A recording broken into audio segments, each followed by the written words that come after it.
Baik, kita sambung kepada topik 1.2 iaitu mikroorganisma berfaedah.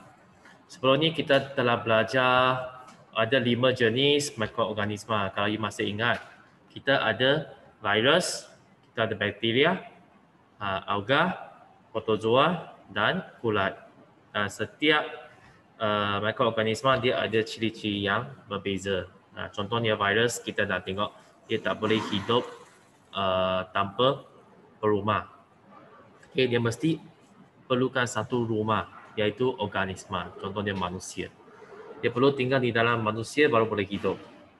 Okay.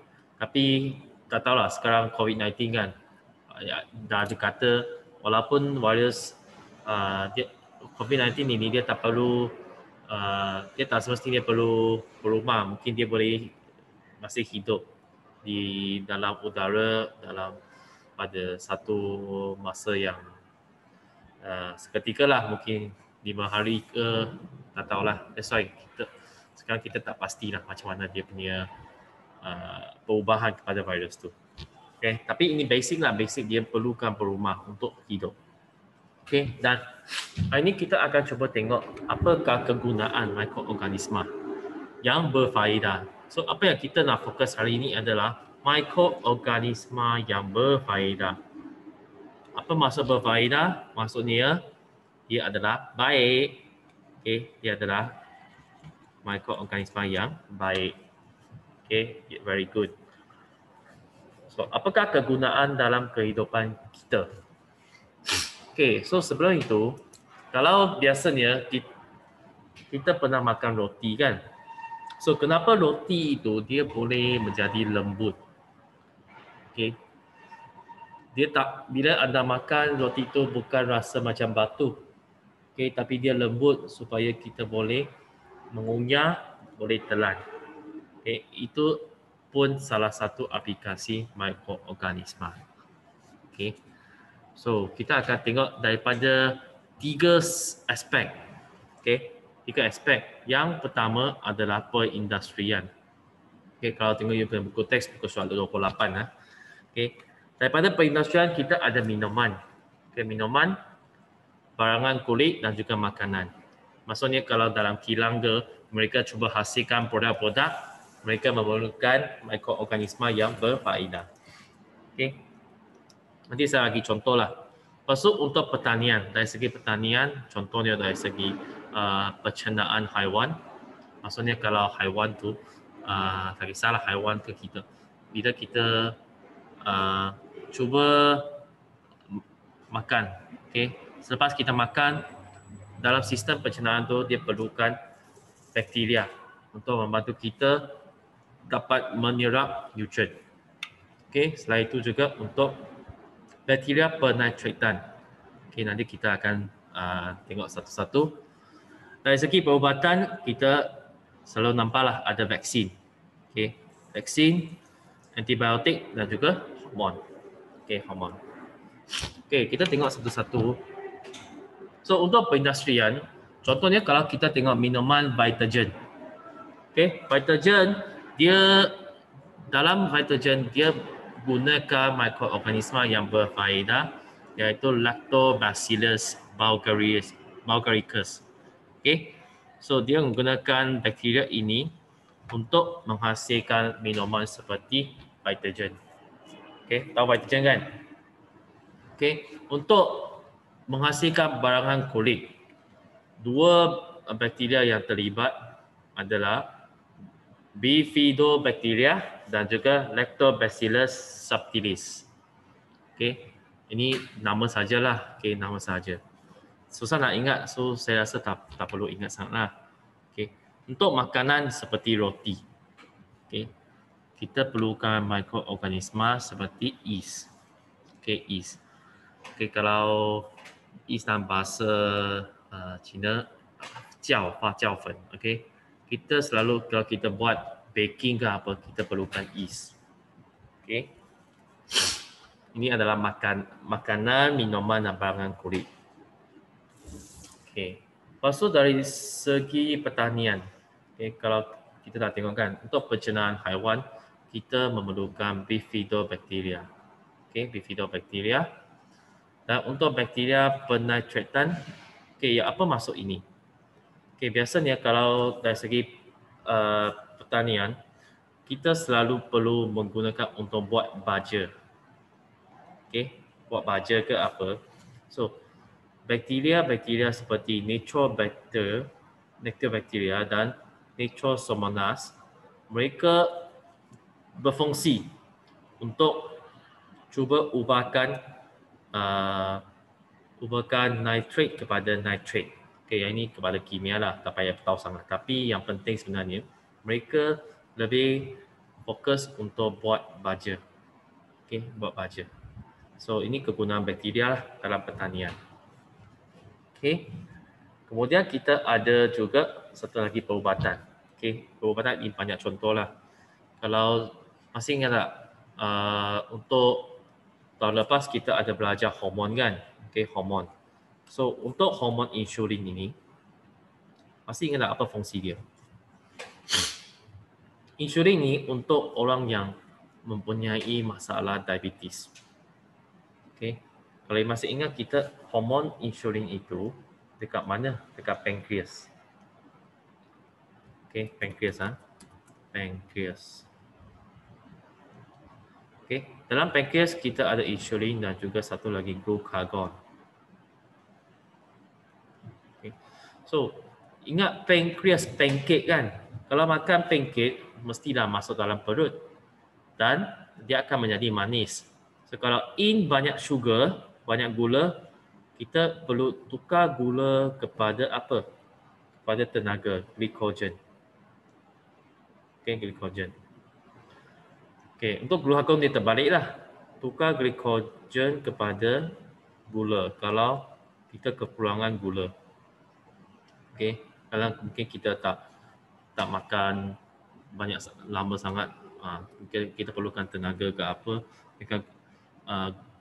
kita nak jadi kita punya aras gula lebih tinggi, dia akan tukar glycogen kepada gula. Okay, so hormon seperti insulin ini dia untuk orang yang diabetes. Okay, macam mana menghasilkan insulin?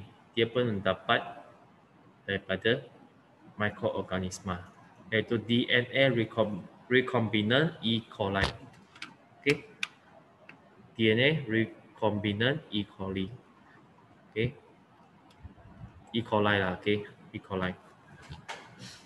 Okay, lepas tu kita pun ada antibiotik. Okay, antibiotik tujuan dia untuk apa? Kalau masih ingat untuk form 2.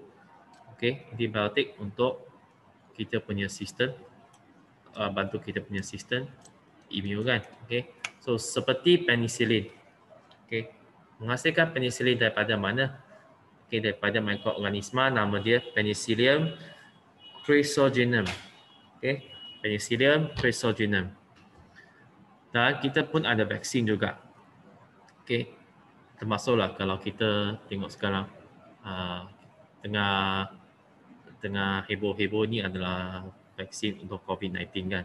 Cuma vaksin COVID-19, saya dah cuba tengok dia punya konten, kandungan tu macam tak ada mikroorganisma. Okay, tapi saya tak pastilah sebab ada berbagai-bagai brand atau jenis untuk vaksin COVID-19. Tapi biasanya vaksin mempunyai mikroorganisma berfaedah juga seperti rotavirus, salmonella dan poliovirus. Okay, so semua ini tujuannya untuk ubatan. Okay, dan mungkin ada orang nak tanya lah, okay, kalau saya, contoh kita tengok sekarang COVID-19 kan, kalau saya dah ambil vaksin, adakah saya tak akan dijangkit oleh COVID-19? Okay, saya terbaca lah artikel kata 95% akan protect kita daripada risiko dijangkiti COVID-19. Tetapi vaksin ini, dia bila kita dah inject, dia memerlukan masa. Okay, memerlukan mungkin berapa minggu untuk membina, menumbuhkan dia punya pertahanan. Okay, dia perlu ambil masa untuk kita take in dia punya kandungan vaksin ke dalam badan kita untuk buildkan dia punya sistem imun. Okay, bukan maksudnya saya hari ini saya ambil vaksin, lepas tu saya tak payah pakai mask, saya terus ke ruang tak. Okay, dia ambil masa juga. Okay, so kita dah tengok ada 3 aspek, 3 bidang, iaitu pertanian, perindustrian dan juga perubatan. Dan sekarang kita cuba tengok potensi kegunaan mikroorganisma dalam bioteknologi. Okey, kalau bio maksudnya hidupan. Okey, bioteknologi dan kelestarian alam sekitar. So, biasanya kita sekarang cuba modify. Kalau you masih ingat untuk topik bab 4, tingkatan 4, kita ada teknologi hijau kan. Kita cuba gunakan teknologi untuk melindungi alam sekitar kita. Kita tak nak alam sekitar banyak masalah, pencemaran, lagi apa? Banyak masalah seperti suhu semakin tinggi, lagi apa? Cuaca iklim selalu berubah. Kita cuba protect kita punya environment kan. Jadi perkembangan dan kemajuan dalam bioteknologi terutamanya bioteknologi hijau telah menjanakan dan menjayakan idea potensi penggunaan mikroorganisma untuk apa? Okey, di sini keyword dah. Untuk merawat sisa kumbahan. Maksudnya yang sampah-sampah, okey, sisa-sisa tu kita tak mau buang sahaja. Okey. Kita tak mau buang sahaja. Kalau boleh kita cuba pakai barang-barang ini, sampah-sampah ini seperti kulit buah-buahan ke, sayur-sayur yang nak buang tu, kita cuba ubah kepada sesuatu yang bermakna. Okey. So nampak tak? Sampah yang kita nak buang tu kita ubah kepada sesuatu yang bermakna dan menghasilkan eco-enzim. Okey, nanti kita akan tengok apa itu eco-enzim melalui proses dia penapaian sisa pertanian. Okey. Penapaian itu adalah proses untuk kita cuba ubah. Okey, ubahkan sesuatu dengan melibatkan mikroorganisma. Okey, mikroorganisma dia akan cuba tolong untuk modifikan contohnya sisa sampah kepada sesuatu yang bermakna. Okey. So, biasanya kalau yang paling common adalah larutan pembersih eco-enzim. Okey, atau bahasa Inggeris eco-enzyme. Okey, apa maksud eco Eco, kalau you tahu dekat sebelah kaki ada apa ni? Kedai eco Eco tu apa? Bukan yang kedai eco tu Eco maksudnya alam sekitar. Okey, eco maksudnya alam sekitar. So, eco-enzyme ni, enzim ini dia adalah satu bahan. Okey, satu bahan yang untuk apa? Untuk cuba mempercepatkan sesuatu proses. Okey, enzim dia adalah pemangkin. Okey, pemangkin. Okey, or in English we call catalyst lah. Dia cuba mencepatkan sesuatu proses, tindak balas. So, kita cuba menghasilkan larutan pembersih eco-enzim. Maksudnya, produk ini dia tidak akan membawa kesan buruk kepada alam sekitar. Okay. Dia sangat friendly to environment. Dia tak akan menyebabkan banyak masalah seperti pencemaran. Okay. Berbanding dengan nanti kita akan tengok, kalau kita guna yang bahan pencuci kimia, apa beza dua ini? Bahan pencuci kimia biasanya dia banyak mengandungi bahan-bahan kimia. Dan kalau kita biarkan yang bahan-bahan ini masuk ke dalam air sungai ke, mungkin hidupan akan mati. Ikan semua akan mati. Sebab kandungan kimia yang kuat ini akan membunuh mereka. Lagipun kalau kita tahu kimia ini, dia punya pH pun beza. Okay? Mungkin dia terlalu asid ke terlalu alkali dan sebagainya kan. Okay. So, eco-enzim dia adalah hasil semula jadi daripada sisa pertanian. Okay, sisa maksudnya yang kita nak buang. Okay, so kita dapat daripada sisa-sisa pertanian iaitu buah-buahan atau sayur-sayuran dan kita dapat menghasilkan ini daripada proses penapaian. Okey, proses penapaian. Proses penapaian maksudnya dia adalah proses melibatkan mikroorganisma. Okey, itu saja yang saya boleh bagi tahu lah sebab kalau nak tahu lebih detail dia lebih kepada biologi. Okey, biologi. So, saya tak nak terangkan banyak sangat. Proses penapaian you cuma ingat dia melibatkan mikroorganisma. So, apa beza dengan dua pencuci ini? Okey. So, dalam buku teks anda ada senar itu. Kalau kita cuba bandingkan dari aspek proses penghasilan. Kalau kita kita nak menghasilkan larutan pembersih ekoenzim, kita menggunakan penapaian. Okey, proses penapaian. Tapi kalau untuk bahan pencuci kimia, kita of course menggunakan bahan kimia. Okey, kita cuba campur bahan-bahan kimia. Okey, lepas tu tindakan terhadap lemak dan grease. Okey, apa maksud dia? Kalau biasanya kita makan contohnya ayam goreng kan, ke atas kita letak di atas pinggan. Lepas tu kita nak cuci kan, cuci pakai deterjen kan. So apakah tindakan? Manakah satu lebih kuat, lebih efektif? So untuk larutan pembersih ekoenzim, enzim dalam ekoenzim dia dapat menguraikan lemak dan grease kepada molekul yang lebih kecil. So that means maksudnya lemak-lemak grease ni dia akan cuba pecahkan kepada kecil supaya senang untuk dicuci. Okay, senang untuk dicuci. Tetapi kalau kita tengok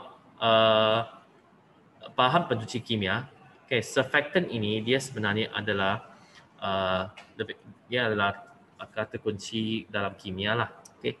Surfactant ini dia adalah satu bahan yang dia kurangkan daya tegak antara molekul. Okay, surfactant dia adalah satu bahan yang try to reduce the surface tension. Okay, supaya dapat cuba pecahkan lah. Okay, tetapi tadi saya katakan, okay, surfactant ni dia kurangkan surface tension kan. Jadi dia akan cuba mengemulsikan lemak dan grease kepada buih. Okay, nampak beza tak? Untuk ekoenzim dia cuba pecahkan kepada kecil. Tapi untuk surfactant dia cuba bentukkan lemak grease ni dalam bentuk buih. Okay, so dia akan berkelompok lah. Jadi dia akan jadi sangat besar dia punya kelompok tu. Okay, so buih akan semakin banyak. So manakah satu lebih mudah digunakan? Okay, of course larutan pembersih ekoenzim. Kenapa? Sebab lemak dan grease you sudah pecah kepada molekul yang kecil. So you tidak perlu sentak kerana lemak dan grease mudah ditanggalkan. Tapi untuk bahan pencuci kimia, walaupun you dah pakai pencuci, tapi you perlu disentak dengan lebih kuat. Sebab dia cuba mengemulsikan lemak kepada buih. Jadi akan menjadi semakin besar. Okey. Lepas tu saliran tersumbat. Sedangkan molekul kecil, jadi dia tidak akan sumbatkan saliran dalam sinki tu. Tapi kalau buih, biasanya buih yang nampak dia berkelompok kan. So buih yang dihasilkan akan menyumbatkan saliran tu. Okey, menyebabkan saliran. Dan dari segi kos untuk larutan pembersih ekoenzim dia lebih rendah. Sebab apa? Sebab you ambil daripada sampah. Ambil daripada sisa. So you cuma modify saja guna sisa tu untuk buat sesuatu yang baru. Tapi bahan pencuci kimia you perlu ambil bahan-bahan kimia yang mahal. Okay.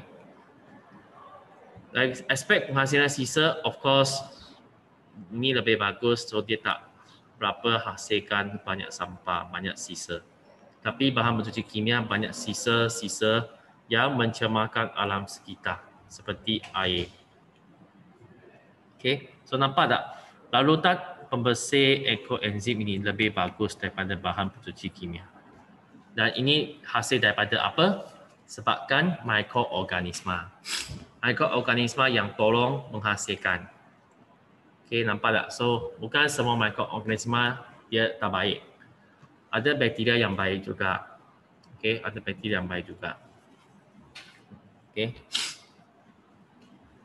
Okay, so satu lagi, serum bakteria, Lactobacillus. So, serum bakteria ini dia digunakan untuk merawat air sisa dan inap cemar dalam sistem salinan. Okay.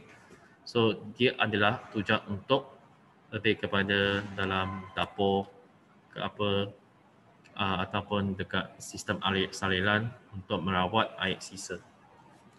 Okay, contohnya yang dah busuk, yang sudah kotor, kita masukkan yang ini supaya dapat bersihkan. Okay, so kegunaan dia ada 6. Okay, pertama mengikirkan bau busuk. Kedua membantu pencernaan haiwan ternakan. Ketiga merawat sisa kumbahan. Okay, yang sampah-sampah dalam dalam sinki dan sebagainya lah, dalam sistem salinan tu. Okay, keempat adalah membuat kompos. Okay, kompos maksudnya dia macam buat baja lah. Okay, buat baja. Kelima menghasilkan enzim. Okay, enzim. Dan keenam adalah memajukan industri perikanan. Okay, so bakteria ini sangat bagus sebab dia punya kegunaan sangat meluas. Daripada aspek pertanian ada, aspek perikanan ada, pada aspek perindustrian pun ada. Okay. So ini adalah tentang kegunaan mikroorganisma. Okay. Ada soalan tak?